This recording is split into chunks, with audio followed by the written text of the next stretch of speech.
And RT Davies, you said if Mark Drakeford really wants to improve the pay offer for nurses, he could use the tax levers he has at his fingertips. So let's be clear, that's what you would do if you were First Minister right now. What I'm saying is the powers exist to actually be used if you want to resolve this dispute. Now, they had a meeting on Monday, the Welsh Government and the nurses, the Royal College of Nursing. As I understand from that meeting, the General Secretary of the Royal College of Nurses said nothing was offered, so nothing has changed. So this is a political decision that obviously the First Minister and his Health Secretary have taken, and that's why we've had the strike today. So if you were First Minister, would you be putting up taxes like you're telling Mark Drakeford he could do? Well, I wouldn't necessarily be putting up taxes, but I'd be trying to use all the levers available to me to make sure that I could find that extra money, to make sure I could put an offer forward. Now, that offer clearly wouldn't be at the 18-19% that the Royal College of Nurses have been asking for, but all conflicts, if you like, or all disputes are resolved by negotiation, and by holding a meeting on Monday and not offering nothing when we've got such acute problems within the Welsh NHS really shows that the politics of this are playing out for all to see. Would you support a change in the law that banned or limited the right of some key public workers to strike?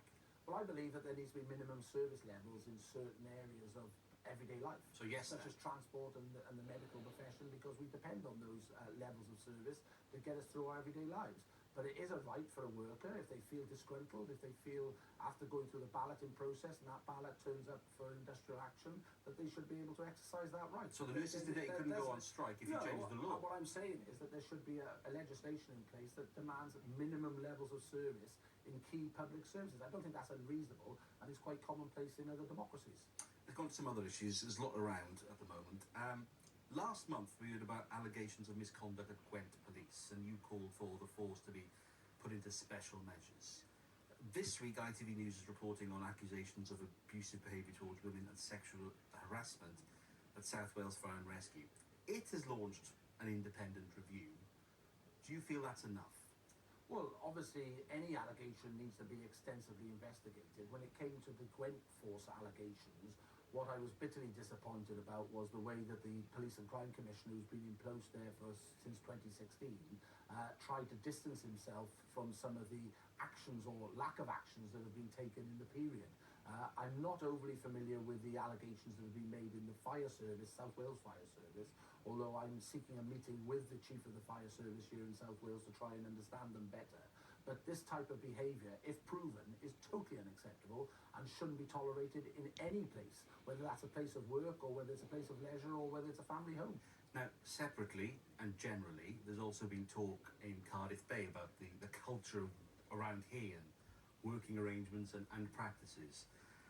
Are you confident that if a member of staff for the Tory group or working for a Tory member felt uncomfortable in something, that they would be comfortable in raising issues with the party? Well, I very much hope that they would feel comfortable. There are various processes in place. I very much have an open door policy, and I hope people feel that I am an approachable individual.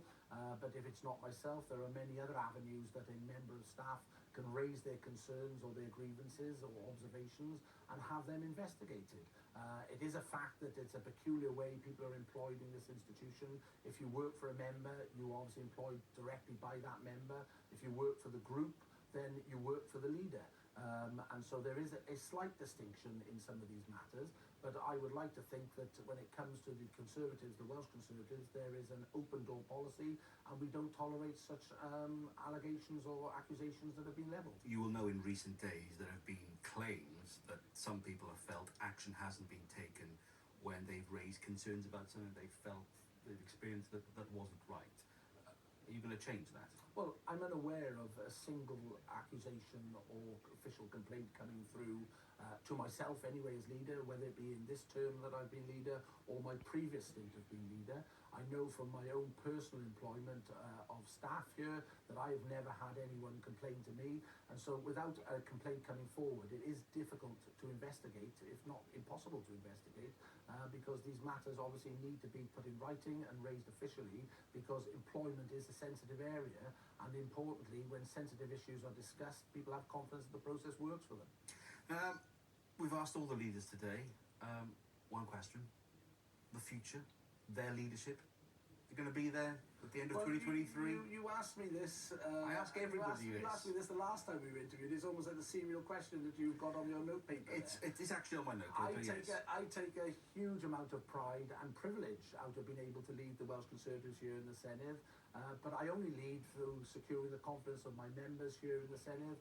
I look forward to continuing doing that through 2023, taking us into the general election of 2024 and onward to a successful 2026 Assembly or Senedd election as we now have in 2026 when, fingers crossed, we'll convince the electorate to return a Conservative government. You go on and on and on, like Mrs. Thatcher once said, I think. I only serve by having the confidence of the membership, and so long as the membership will have me, I consider it a great privilege to do that. I do believe when Maggie Thatcher said that, she didn't last very long after it. Well, we'll watch this space, shall we? Andrew, RT Davies, thank you very much. Thank you very much.